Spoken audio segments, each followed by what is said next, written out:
আজকে আমরা ওই বিষয় নিয়ে একটু আলোচনা করে আমরা ক্রস গুণন সম্পর্কে আলোচনা করব। ক্রস গুণন সম্পর্কে আলোচনা করব। তো আমরা দেখি আজকে আমাদের আলোচ্য বিষয়তে কি আছে একটু দেখে নিয়ে আমরা আমাদের ক্লাসে চলে যাব। তো খেয়াল করো সবাই, স্ক্রিন দেখতে পাচ্ছ? সবাই কি স্ক্রিন দেখতে পাচ্ছ? লাবিয়া কি স্ক্রিন দেখতে পাচ্ছ? হ্যালো, আচ্ছা, তো খেয়াল করো। তো আমরা সিলেক্টটা দেখি কি কি আছে। অনলাইন অ্যাট হোম ক্লাসে স্বাগত জানাচ্ছি। তারপরে যথারীতি আমি আছি, মোহাম্মদ আজিজুল হক আছি ক্লাসে। এরপরে দেখো আজকে আমাদের আলোচনার যে বিষয়টা সেটা হলো, আজকের আলোচ্য বিষয় হচ্ছে ভেক্টর গুণন। আজকে আলোচ্য বিষয় হচ্ছে ভেক্টর গুণন। এখান থেকে আমরা কি কি শিখতে পারি? একটা হচ্ছে ভেক্টর গুণন কি জানতে পারবে, ভেক্টর গুণনের মান ও দিক কিভাবে নির্ণয় করা হয় সেটা জানতে পারবে, i cross I equal to 0 হয় কেন সেটা জানতে পারবে, ভেক্টর গুণনের ব্যবহারিক প্রয়োগ সম্পর্কে তুমি জানতে পারবে, ডট গুণন ও ক্রস গুণনের পার্থক্য জানতে পারবে। আরো কিছু বিষয় এখানে আসছে, আমরা সেগুলো নিয়ে আলোচনা করব। তো চলো আমরা দেখি এরপরে কি আছে। এরপরে কি আছে আমরা সেটা দেখি। তো পরে আমরা যে ঢুকি, দেখো এই যে আমাদের আছে ক্রস গুণন। ক্রস গুণন সম্পর্কে আলোচনা করব আমরা আজকে আলোচনা করব। তোমরা চিত্রে দেখতে পাচ্ছ এ একটা ভেক্টর, বি একটা ভেক্টর, উপরের দিকে একটা দাগ আছে। এইগুলো হয়তো আমরা এই বিষয়গুলো নিয়ে আমরা আজকে আলোচনা করব। তো আমরা এখন আমরা আমাদের বোর্ডে যেতে চাচ্ছি। আমরা আমাদের বোর্ডে গিয়ে দেখতে চাচ্ছি যে এটা আসলে কিরকম দেখা যায়। তো খেয়াল করো আমরা বোর্ডের দিকে সবাই, আমরা ক্রস গুণন নিয়ে আলোচনা করব আজকে। আমরা আলোচ্য বিষয় হচ্ছে ক্রস গুণন। তো আমরা যদি একটা ছবি আঁকি তাহলে আরো বুঝতে সুবিধা হবে। এটা এ ভেক্টর, এটা হলো বি ভেক্টর, আর এটা হলো সি ভেক্টর। এটা এ ভেক্টর, এটা হলো বি ভেক্টর, আর মধ্যবর্তী কোণ হলো থিটা, মধ্যবর্তী কোণ হচ্ছে থিটা। তো আর এটা হলো একটা একক ভেক্টর, এর নাম হচ্ছে ইটা, একক ভেক্টর। তো আমরা যদি বলি ক্রস গুণন কাকে বলে, যদি আমরা বলি ক্রস গুণন কাকে বলে, তাহলে আমরা বলবো, ভালো করে শোনো, আমরা ডট গুণনে বলেছিলাম যে দুটো ভেক্টর রাশি গুণ করলে গুণফল যদি একটা স্কেলার রাশি হয় বা অদিক রাশি হয় তখন তাকে বলে ডট গুণন। গুণ করব দুটো ভেক্টর রাশি, কিন্তু আমাদের রেজাল্ট হবে একটা স্কেলার রাশি, আর সে ধরনের গুণকে বলা হয় ডট গুণন। আর আজকে আমরা বলবো ক্রস গুণন কাকে বলে। সেক্ষেত্রে বলবো গুণ করব দুটো ভেক্টর রাশি, কিন্তু রেজাল্ট হবে একটা ভেক্টর রাশি। যেমন ডট গুণনের ক্ষেত্রে স্কেলার রাশি হয়েছিল রেজাল্ট, আজকে হবে কিন্তু তা না। আজকে গুণ করব দুটো ভেক্টর রাশি, রেজাল্ট হবে একটা ভেক্টর রাশি। এখন যদি বলা হয় ক্রস গুণন কাকে বলে, তাহলে আমরা এইভাবে বলবো যে দুইটি ভেক্টর রাশি গুণ করলে, গুণফল যদি একটা ভেক্টর রাশি হয় তবে তাকে ক্রস গুণন বলে। আমরা যদি এইভাবে দেখাই, এরকম এ ক্রস বি, কি করব আমরা, a cross b equal to c equal to a b sine theta into eta. দেখো গুণ করলাম দুটো ভেক্টর রাশি, রেজাল্ট হলো একটা ভেক্টর রাশি। আর এই ধরনের গুণকে আমরা বলবো ক্রস গুণন বা ভেক্টর গুণন। এই ধরনের গুণকে আমরা কি বলবো, ক্রস গুণন বা ভেক্টর গুণন। তাহলে আমরা বলতে পারি কি, যে দুইটা ভেক্টর রাশি গুণ করলে গুণফল যদি একটা ভেক্টর রাশি হয় তবে তাকে বলা হয় ক্রস গুণন। আর যেহেতু গুণফল একটা ভেক্টর রাশি, সুতরাং তার মান থাকবে, দিক থাকবে। ক্রস গুণফল যদি একটা ভেক্টর রাশি, ক্রস গুণফলের মান, ক্রস গুণফলের রেজাল্ট একটা ভেক্টর রাশি, সুতরাং তার মান থাকবে, দিক থাকবে। তো মানটা কেমন হবে, মান হচ্ছে এরকম, মান হচ্ছে এ ক্রস বি, আমি যদি এরকম ভাবে দাগ দেই মডুলাস, ইকুয়াল টু হবে এ বি সাইন থিটা, এ বি সাইন থিটা। তো এখানে আমি ইটাটা লিখলাম না, কি কারণে লিখলাম না? এবং তানভীরকে বলতে পারবে কেন ইটাটা লিখলাম না এখানে? তানভীর, তুমি কি বলতে পারবে এটা কেন লিখলাম না? হ্যালো, এখানে মান নির্ণয় করছি। হ্যাঁ, মান নির্ণয় হলে কি হবে, মান নির্ণয় করলে কি হবে, এটাটা লিখবো না কেন? মহাশয় তুমি কি বলতে পারবে এটাটা কেন লিখবো না? মহাসিনা, আমরা এটা এখানে লিখবো না কেন? মেধা কি বলতে পারবে? মেধা, হ্যাঁ, আমরা কেন লিখবো না? যে এটা হচ্ছে একটা কি একক ভেক্টর, এটা হলো একটা একক ভেক্টর যা এই সি ভেক্টরের দিক নির্দেশ করে। এটা হলো একটা একক ভেক্টর যা সি ভেক্টরের দিক নির্দেশ করে।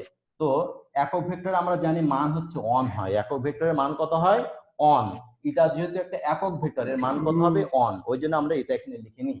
তাহলে a ক্রস এটা মডুলাসের মান হবে কত ab sin থিটা। তাহলে দুটি ভেক্টর রাশি গুণ করলে গুণফল যদি একটা ভেক্টর রাশি হয় তবে তাকে বলা হয় ক্রস গুণন, আর এই ক্রস গুণফলের মান হবে রাশি দুটির মান এবং তাদের মধ্যবর্তী কোণের সাইনের গুণফলের সমান। তাদের মান হবে রাশি দুটির মান আর তাদের মধ্যবর্তী কোণের সাইনের গুণফলের সমান, এটা হলো মান। এবার নিশ্চয় দিক থাকবে না থাকবে না, যেহেতু রেজাল্ট একটা ভেক্টর রাশি হয়েছে, যেহেতু ক্রস গুণফল একটা ভেক্টর রাশি, যেহেতু ক্রস গুণফল একটা ভেক্টর রাশি, সুতরাং তার মান থাকবে দিক থাকবে। আমরা মানের কথা বললাম যে রাশি দুটির মান এবং তাদের মধ্যবর্তী কোণের সাইনের গুণফলের সমান, এটা হলো মান। এবার তাদের দিকের কথা বলতে হবে আমাদের, সে দিকটা কিভাবে আমরা বলবো, দিকের কথা আমরা বলবো, খেয়াল করো, দিকের কথা আমরা বলবো যে সেটা হচ্ছে ডানহাতি স্ক্রু নিয়ম অনুসারে এই ক্রস গুণফলের দিক তথা সি এর দিক তথা ইটা এর দিক, সি এর দিক তথা ইটা এর দিক অর্থাৎ ক্রস গুণফলের দিক, ক্রস গুণফলের দিক অর্থাৎ এ ক্রস বি এর দিকটা হবে, সেটা কোন দিক হবে সেটা আমরা বের করব ডানহাতি স্ক্রু নিয়ম অনুসারে। কিভাবে বের করব, ডানহাতি স্ক্রু নিয়ম। সেই নিয়মটা হলো কি যে এ এবং বি, খেয়াল করো, এ এবং বি যে সমতলে আছে সেখানে একটা ডানহাতি স্ক্রু রাখবে, এরকম স্ক্রু ড্রাইভার বলা হয় স্ক্রু, দেখে প্রথম ভেক্টর থেকে দ্বিতীয় ভেক্টর দিকে ঘোরাবে এইভাবে, প্রথম ভেক্টর থেকে দ্বিতীয় ভেক্টর দিকে, প্রথম ভেক্টর থেকে দ্বিতীয় ভেক্টর দিকে ঘোরালে স্ক্রুটা যেদিকে যাবে সেটা হবে ক্রস গুণফলের দিক তথা সি এর দিক তথা ইটা এর দিক। তাহলে আমরা কিভাবে দিকটা নির্ণয় করব, যে এ এবং বি যে সমতলে আছে সেখানে একটা ডানহাতি স্ক্রু রেখে প্রথম ভেক্টর থেকে দ্বিতীয় ভেক্টরের দিকে ক্ষুদ্রতম কোণে যদি ঘোরা স্ক্রুটা, এভাবে স্ক্রু ড্রাইভারটা ঘোরাবো, ঘোরালে স্ক্রুটা যেদিকে যাবে সেটা হবে ক্রস গুণফলের দিক তথা সি এর দিক তথা ইটা এর দিক। এই নিয়ম অনুসারে আমি যদি এর থেকে বি দিকে ঘোরাই, কোন দিকে, এর থেকে এইভাবে যদি ঘোরাই, এইভাবে স্ক্রুটা আমি যদি এর থেকে বি দিকে ঘোরাবো এইভাবে, তখন স্ক্রুটা উপরের দিকে আসবে, অর্থাৎ তখন হবে কি এর থেকে বি দিকে ঘোরালে অর্থাৎ a cross b equal to plus c হবে, a cross b equal to কি হবে প্লাস সি, অর্থাৎ উপরের দিকে আসবে। আবার যদি আমি এই দিক থেকে এদিকে ঘোরাই, কোন দিকে, বি থেকে এর দিকে, তাহলে দেখো স্কোয়ারটা কিন্তু নিচের দিকে চলে যাবে, কোন দিকে যাবে নিচের দিকে। তাহলে আমরা বলতে পারি কি B cross A equal to minus C, তাহলে এ ক্রস বি এর অভিমুখ হবে উপরের দিকে, লম্ব বরাবর উপরের দিকে, আবার বি ক্রস এর অভিমুখ হবে লম্ব বরাবর কোন দিকে নিচের দিকে, অর্থাৎ এ ক্রস বি যদি প্লাস সি হয় বি ক্রস সি হবে মাইনাস সি। তাহলে এখান থেকে আমরা বলতে পারি কি এ ক্রস বি যদি এ ক্রস বি যদি প্লাস সি হয় তাহলে আমরা বলবো এ ক্রস বি যদি প্লাস সি হয় তাহলে B cross A equal to minus C. এখান থেকে আমরা একটা সিদ্ধান্ত নিতে পারি, সিদ্ধান্ত কেমন, যে a cross b equal to plus c আর b cross a minus c, সুতরাং ক্রস গুণন বিনিময় সূত্র মেনে চলে না, ক্রস গুণন বিনিময় সূত্র মেনে চলে না। এখানে আমরা a cross b equal to b cross a লিখতে পারছি না, এটা হয় না যেহেতু মাইনাস এসে গেছে। কিন্তু আমরা ডট গুণনের ক্ষেত্রে দেখেছি যে A dot B equal to B dot A, অর্থাৎ ডট গুণন বিনিময় সূত্র মেনে চলে কিন্তু ক্রস গুণন বিনিময় সূত্র মেনে চলে না, কেননা a cross b equal to minus b cross a হয়ে যাচ্ছে। সুতরাং এ ক্রস বি অভিমুখ হবে উপরের দিকে আর বি ক্রস এর অভিমুখ হবে নিচের দিকে। তাহলে এ ক্রস বি যদি প্লাস সি হয় বি ক্রস এ হবে মাইনাস সি। নিশ্চয়ই তোমরা এটাকে বুঝতে পারছো। এরপর আমরা পরবর্তী অংশে যাই, খেয়াল করো, এরপর আমরা পরবর্তী অংশে যাই। এখন যদি আমি বলি, আমরা একটু আগে দেখলাম যে a cross b equal to a b sine theta into eta, তাই তো। এখন আমি যদি বলি যে theta equal to 0 degree, theta equal to 0 degree, তাহলে কি হতে পারে, তাহলে কি হতে পারে বলো দেখি, মহসিনা বলো, মহসিনা কি হতে পারে, পারবে? এ বি সাইন থিটা ইনটু কত 0 ডিগ্রি বলেছি ইনটু ইটা, তো সাইন 0 নিশ্চয়ই আমরা জানি 0, তাহলে কি হলো দেখো তো, এ ক্রস বি যদি 0 হয়ে যায় তাহলে আমরা কি বলতে পারি, ভেক্টর দুটো লম্ব বলবো না সমান্তরাল বলবো? সমান্তরাল। সমান্তরাল, যেহেতু মধ্যবর্তী কোণ 0 ডিগ্রি তাহলে এ যেদিকে বিও সেই দিকে, তাহলে আমরা বলবো যে এ ক্রস বি সমান যদি 0 হয়, এটা কিন্তু গুরুত্বপূর্ণ কথা, কিন্তু খুবই গুরুত্বপূর্ণ, এ ক্রস বি যদি 0 হয় তাহলে বলবো ভেক্টর দুটো সমান্তরাল হবে। এই গাণিতিক সমস্যা কিন্তু এরকম ভাবে থাকে যে দুটো ভেক্টর দিয়ে বলবে কি যে দেখো ভেক্টর দুটি সমান্তরাল, তাহলে আমরা তাদেরকে ক্রস গুণ করে দেখবো যে তা শূন্য হয় কিনা, যদি শূন্য হয় তাহলে বলবো যে ভেক্টর দুটি পরস্পর সমান্তরাল। নিশ্চয়ই তোমরা বুঝতে পারছো। তাহলে ভেক্টর দুটি সমান্তরাল হওয়ার শর্ত হচ্ছে কি, তাদের ক্রস গুণফল শূন্য হতে হবে। তাদের ক্রস গুণফল কি হতে হবে? শূন্য হতে হবে। এরপর আমরা আসি, দেখো খেয়াল করো, আমরা যদি এইভাবে আঁকি একটু বুঝতে হবে। দেখা যাচ্ছে নিশ্চয়ই এক্স অক্ষ বরাবর আই, ওয়াই অক্ষ বরাবর জে, জেড অক্ষ বরাবর কে, আই জে কে। আমরা জানি আয়ত একক ভেক্টর, আয়ত একক ভেক্টর। তো আমরা যদি এইভাবে যদি আই ক্রস আই, তোমরা খেয়াল করো, আই ক্রস আই সমান এবি sin থিটা হবে অন অন sin কত ডিগ্রি, আই ক্রস আই, তাহলে sin কত ডিগ্রি হবে তানভীর? আই ক্রস আই সমান sin কত ডিগ্রি? 0 ডিগ্রি, তাই তো, ইনটু এটা। তো sin 0 কত হয়? 0, তাহলে কত? 0 হয়ে গেল। তাহলে আমরা বলতে পারি কি, আই ক্রস আই সমান কত? 0। I cross I equal to কত হবে? 0। ভালো করে খেয়াল করো, তাহলে I cross I equal to হবে 0। এটা একটু অনুধাবনে পড়ে, এই টাইপের প্রশ্ন। অনুরূপভাবে আমরা বলতে পারি, তোমরা খাতায় লিখে রাখো, জে ক্রস জে এটাও কিন্তু 0 হবে। তাহলে আই ক্রস আই সমান কত হবে? এত দেরি করে যুক্ত করলে হবে? আই ক্রস আই সমান হবে 0। অনুরূপভাবে জে ক্রস জে সমান হবে 0 আমরা বলতে পারি। কেন 0 হয় বুঝতে পারছো তো?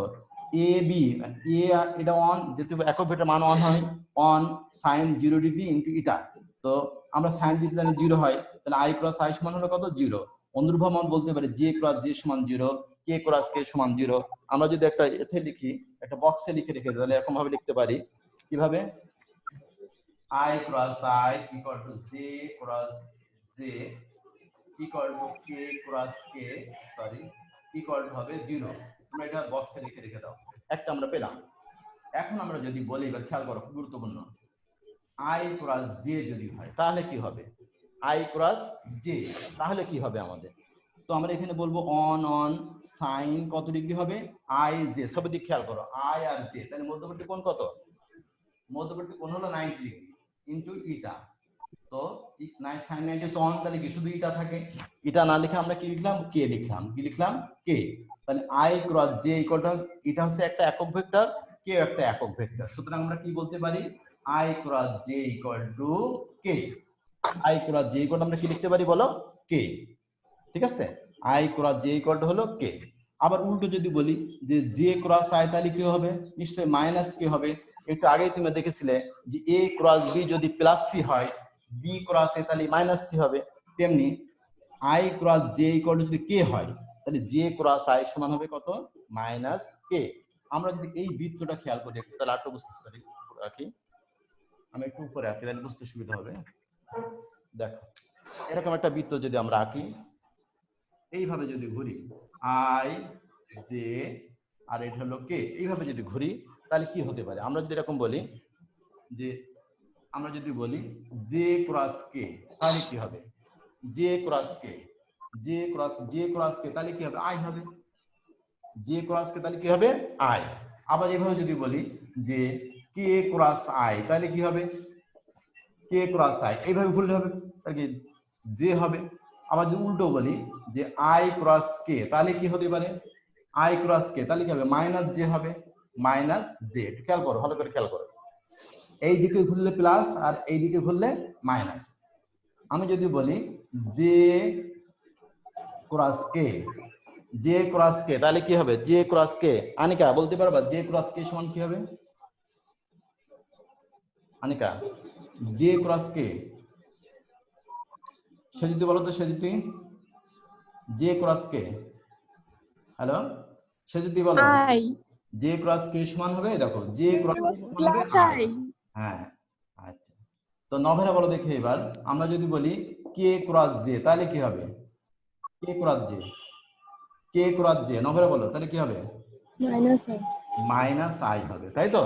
এগুলো আমরা বুঝলাম, এগুলো খুবই গুরুত্বপূর্ণ, কিন্তু খুবই গুরুত্বপূর্ণ, তাই না? আচ্ছা, এরপর আমরা একটু প্রমাণের দিকে যাই। খেয়াল করো, এরকম যে দিয়ে থাকে যে a ইকুয়াল টু দেবে, খেয়াল করো, লিখে ফেলো axi plus ayj plus azk। b একটা ভেক্টর দেবে, যে বললো কি bxi plus byj plus b z কে দিয়ে বললো কি আমাদের যদি বলে এ ক্রস বি সমান নির্ণয় করো, a cross b equal to what, a cross b নির্ণয় করো। তো প্রথমে আমরা কিভাবে গুণ করব, যে এ ক্রস বি বসাবো, বসাই প্রথমে এর মান তো এটা X I plus A Y Z plus A Z কে ক্রস বি এর মান হচ্ছে এটা বসাবো, তাহলে কত হবে bx i plus by j plus bz কে এভাবে বসাবো।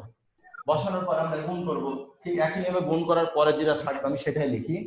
গুণ করার পরে দেখো তুমি নিশ্চয়ই বুঝতে পারছো আগের মতো গুণ, প্রথমে এটা দিয়ে সবগুলোর গুণ, এটা দিয়ে সবগুলোর গুণ, i ক্রস i নিশ্চয়ই 0 হয়ে যাবে, পরে লাস্টে আমরা যেটা পাবো সেটা হচ্ছে এরকম i j k, এখানে পাবো x ay az আর পাবো bx by bz।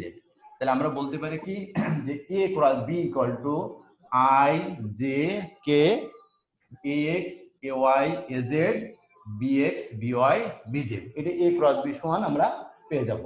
a cross b সমান আমরা পাবো i j k ax ay az। Hello,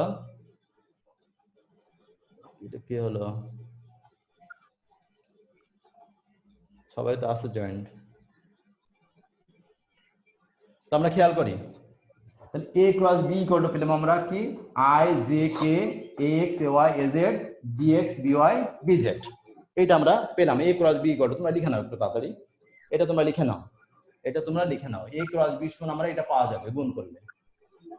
এরপর আমরা দেখাবো,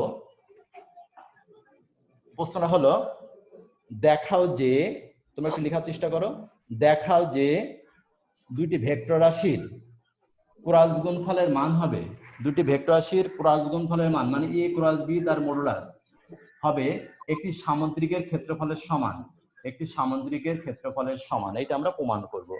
দেখাও যে দুটি ভেক্টর রাশির ক্রস গুণফলের মান হবে একটি সামুদ্রিকের ক্ষেত্রফলের সমান, দেখাও যে দুটি ভেক্টর রাশির ক্রস গুণফলের মান হবে একটি সামুদ্রিকের ক্ষেত্রফলের সমান, এইটা আমরা প্রমাণ করে দেখাবো।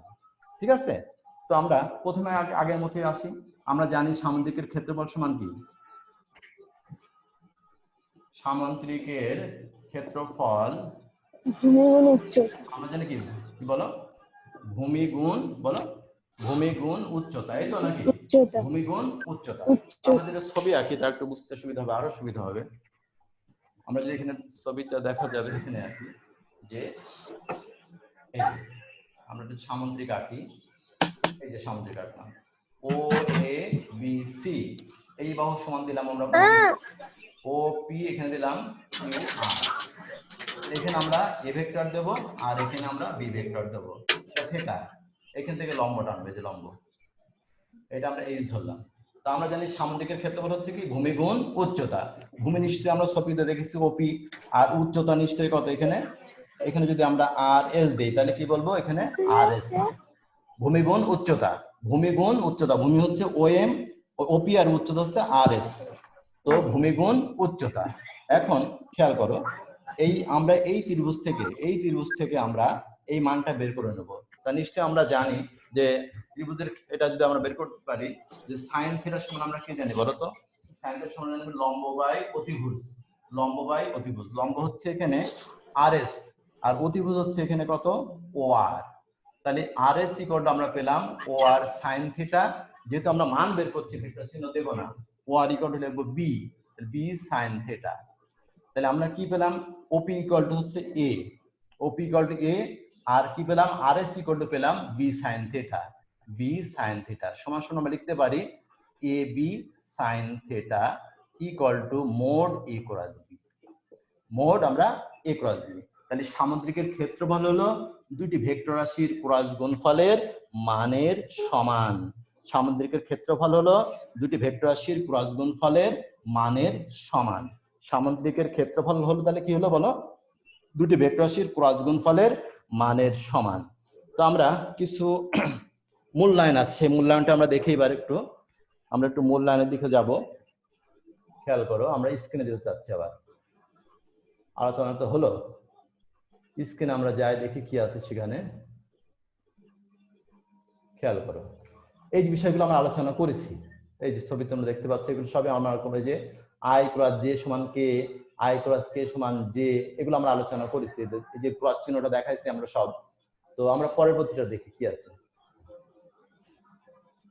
এই যে ক্রস গুণন কাকে বলে আমরা বলেছি, যে দুটি ভেক্টর রাশি গুণ করলে গুণফল যদি একটি ভেক্টর রাশি হয় তবে তাকে ক্রস গুণন বলে, বা ভেক্টর গুণন বা দিক গুণন বলে। এই ক্রস গুণফলের মান হবে রাশি দুটির মান ও তাদের মধ্যবর্তী কোণের সাইনের গুণফলের সমান। আর দিক হবে কি, দিক হবে ডানহাতি স্কোর নিয়ম অনুসারে। এই নিয়ম অনুসারে দুটি ভেক্টর যে সমতলে আছে সেখানে এখানে ডানহাতি স্ক্রু রেখে প্রথম ভেক্টর থেকে দ্বিতীয় ভেক্টরের দিকে ক্ষুদ্রতম কোণে ঘোরালে স্ক্রুটি যেদিকে যাবে সেটা হবে ক্রস গুণফলের দিক। এই নিয়ম অনুসারে আমরা কি বলবো, এই নিয়ম অনুসারে এ ক্রস বি এর অভিমুখ হবে, এই নিয়ম অনুসারে এ ক্রস বি এর অভিমুখ হবে কি উপরের দিকে, অর্থাৎ এ ক্রস বি সমান কি প্লাস সি। আর বি ক্রস এর অভিমুখ হবে নিচের দিকে, অর্থাৎ বি ক্রস এ সমান মাইনাস সি। তাই তো? এরপর আমরা দেখি, এরপর আমাদের আছে আজকে পাঠ মূল্যায়ন। পাঠ মূল্যায়ন, তো সেখানে কি আছে, ক্রস গুণফলের দিক হবে কিনা, ক্রস গুণফলের দিক হবে কিনা এটা কে বলবে দেখি, বলতে পারে কিনা দেখি। সাইমা বলতে পারবে? সাইমা কে আসছো জয়েন? সাইমা, সাইমা কি বলতে পারবে ক্রস গুণফলের কোনো দিক হবে কিনা? হ্যালো ফারিয়া, বলো তো ক্রস গুণফলের দিক হবে কিনা? ফারিয়া, ক্রস গুণফলের দিক হবে? হবে, হ্যাঁ হবে ডান হাতে স্ক্রু নিয়ম অনুসারে। ডান হাতে স্ক্রু নিয়ম অনুসারে। হ্যাঁ, 2 নাম্বার আছে কি a cross b equal to b cross a হবে কিনা, এটা এ ক্রস হবে বি না। Equal to b cross a হবে কিনা এটা কে বলবে? মাটি বলতে পারবা? মাটি, এটা হবে a cross b equal to b cross a বলা যাবে? হবে না, হবে না, কেন? যে ক্রস গুণন বিনিময় সূত্র মেনে চলে না। চলে না। Tanvir, i cross j equal to k কেন? তুমি কি বলতে পারবে i cross j equal to k কেন? হ্যালো তানভীর, শুনছো? জি, ওই দুটোই যে পর পর i cross j vector equal to k যাচ্ছে, কেন? হ্যাঁ হ্যাঁ, বলো বলো। যে বৃত্তর মাধ্যমে দেখানো যাচ্ছে যে আচ্ছা, আমরা এভাবে দেখাতে পারি on high on vector. Sine কত ডিগ্রি? হ্যাঁ, 90 ওয়ান ডিগ্রি অন ইনটু এটা। দুইটারই গুণফল এক। হ্যাঁ, তাহলে কত এটা থাকবে, এটা না লিখে আমরা কে লিখবো, তাই তো? অথবা বৃত্তভাবে দেখানো যায়, তাই তো? তাহলে আই ক্রস হ্যাঁ, জে ইকুয়াল টু কি লেখা যায়? কে লেখা যায়, তাই তো? কে। আচ্ছা, এটা আমরা দেখলাম। জি, তারপর পরেরটা দেখো, 4 নাম্বার আছে কি a cross b equal to 0 হলে ভেক্টর দ্বয় লম্ব হবে না সমান্তরাল হবে? A cross b equal to 0 হলে ভেক্টর দ্বয় লম্ব হবে না সমান্তরাল? পুষ্পিতা কে আছো? পুষ্পিতা, হ্যালো।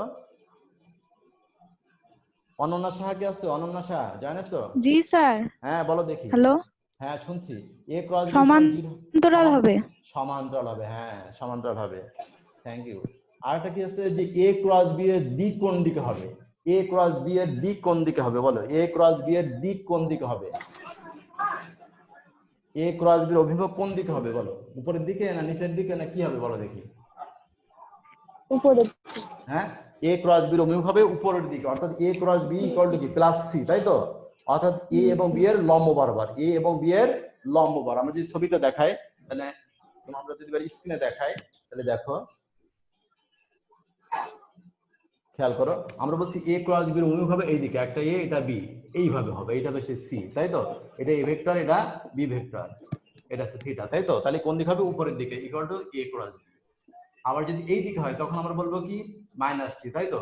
মাইনাস সি, বা এখানে মাইনাস সি দিয়ে আমরা বলবো বি ক্রস সি, নিচের দিকে আসবে, অর্থাৎ এটা নেগেটিভ হবে, এটা পজিটিভ হবে। এখন দেখি, এবার বলো দেখি এটা কি পারো দেখি। তানভীর তুমি বলবে এটা I cross J dot I cross J, দেখি বলো কত হবে? I cross J dot I cross J কত হতে পারে? তানভীর শুনছো? এক। আই ক্রস জে মানে তো আমরা জানি কি কে, তাই তো? ডট আই ক্রস জে মানে কি কে, তাহলে আমরা কি বলতে পারি বলো তো? কে ডট কে সমান কত আমরা জানি? অন অন কস 0 ডিগ্রি, তাহলে কত? 0, সরি অন হয়। কথা কি বুঝতে পেরেছো? তাহলে আমরা বলতে পারি কি এটা সমান কি বলতে পারি? অন। আরেকটা দেই দেখি কেমন পারো, আরেকটা দেই। অনন্যায় বলবে, অনন্য তো ভালো জোরে বলতে পারে, দেখি আই ক্রস জে ক্রস কে বলো দেখি। অনন্য বলবে, এবার বলো দেখি কত হবে? জোরে জোরে, দ্রুত দ্রুত পারবা? হ্যালো অনন্যা, শুনছো? জি স্যার। তাহলে আই ক্রস জে মানে তো কে, তাই তো? কে জি ক্রস স্যার। কে, তাহলে কে ক্রস কে কত হয় আমরা জানি? অন কত সাইন কত ডিগ্রি 0 ডিগ্রি ইনটু এটা সমান সমান কত 0 হবে। তাহলে আমরা বলতে পারি কি i cross j cross k তাহলে কত হবে বলো 0 হবে। ঠিক আছে? 0 হ্যাঁ, তো আমাদের প্রায় সময় শেষ। তো আমরা এরপর কিছু বাড়ির কাজ দেওয়া আছে, খেয়াল করো। আমরা এতে যাব একটু স্ক্রিনে, আমরা বাড়ির কাজ দেখবো, একটু খেয়াল করো সবাই। বাড়ির কাজটা তোমরা করার চেষ্টা করবে, আমি সেগুলো সামনের দিন সমাধান করে দেব। দেখো বাড়ির কাজ আছে, এখন জয়েন করছি কি বাসার কাজ। এর মান কত হলে এ ভেক্টর এবং বি ভেক্টর পরস্পর সমান্তরাল হবে? আমরা একটু আগেই বলেছি কখন সমান্তরাল হয়, যখন লম্ব হয়, তাই তো? সরি, a ক্রস b সমান 0 হয়। দেওয়া আছে a এর মান কত হলে a এবং b পরস্পর সমান্তরাল হবে। 2 নম্বর দেওয়া আছে দুটো ভেক্টর দেওয়া আছে দ্বারা গঠিত সমতলের উপর লম্ব একক ভেক্টর। আমরা জানি লম্ব ভেক্টর হচ্ছে c, তার একক ভেক্টর হচ্ছে ইটা। ইটা মানে তাহলে কি হবে c বাই তার মোট c বাই মোট c বের করতে হবে। তারপর 3 নম্বর বলেছে যে a dot b equal to mode a cross b হলে ভেক্টর দ্বয়ের মধ্যবর্তী কোণ কত হবে সেটা আমাদের বের করতে বলেছে। a dot b equal to mode a cross b হলে ভেক্টর দ্বয়ের মধ্যবর্তী কোণ, এটা সহজ একটা অঙ্ক। তারপরে 4 নম্বর দেখো a দেওয়া আছে b দেওয়া আছে, বলেছে কি যে ভেক্টর দ্বয় একটি সামুদ্রিকের সন্নিহিত দুটি বাহু নির্দেশ করলে এর ক্ষেত্রফল নির্ণয় করে। এর ক্ষেত্রফল, প্রশ্নের ক্ষেত্রফল কথাটা লেখা হয়নি, ক্ষেত্রফলটা নির্ণয় করো। আমরা একটু আগে দেখলাম ক্ষেত্রফল সমান কত a ক্রস b, ক্ষেত্রফল equal to a cross b। তো আমরা আজকে আলোচনা আমরা এখানে শেষ করতে চাই। আমরা নেক্সট ক্লাসে এই ক্রস গুণন এবং ডট গুণন এর কিছু গাণিতিক সমস্যা এবং পরবর্তী আরো কিছু সমস্যা নিয়ে আলোচনা করার ইচ্ছা থাকলো, আমরা সেটা সামনের দিন করার ইচ্ছা আছে আমাদের, এটা দেখাবো। তো সবশেষে আজকে তোমরা এই আলোচনায় অংশগ্রহণ করলে এই জন্য তোমাদেরকে ধন্যবাদ জানাচ্ছি। সবাই সুস্থ থাকো, ভালো থাকো, মানসিকভাবে সবল থাকো। বাসায় বয়স্ক যারা আছে তাদের দিকে একটু খেয়াল রাখো, স্বাস্থ্য সচেতন থাকবা। নিশ্চয়ই আল্লাহ আমাদের এই বিপদ থেকে রক্ষা করবেন। এই আহ্বান জানিয়ে সবার সুস্বাস্থ্য কামনা করে আজকের মতো এখানে শেষ করছি। আল্লাহ হাফেজ।